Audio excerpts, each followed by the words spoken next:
একদিন এক বৃদ্ধ লোক মসজিদের সামনে বসেছিলেন। তার হাতে ছিল একটি তাজা আপেল। এমন সময় এক যুবক সেখানে এসে বলল, চাচা, এই আপেলটা আমাকে দেন না?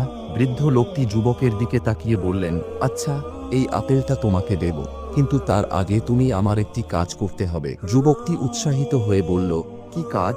বৃদ্ধ লোকটি বললেন, তুমি এই আপেলটি নিয়ে পুরো গ্রামে ঘুরে আসো এবং এমন একজনকে খুঁজে বের করো যার চেয়ে তুমি বেশি অভাবী। যদি তুমি এমন কাউকে খুঁজে পাও তাহলে এই আপেলটি তুমি রেখে দিও, আর যদি না পাও তাহলে আপেলটি নিয়ে ফিরে এসো। যুবকটি আপেলটি নিয়ে গ্রামে ঘুরতে লাগলো। সে অনেক ঘরে ঘরে গেল, অনেক মানুষের সাথে কথা বলল, কিন্তু সে এমন কাউকে পেল না যার চেয়ে সে বেশি অভাবী। সবাই বলল, আমাদের জীবন তো ঠিকই চলছে, আল্লাহর শুকরিয়া।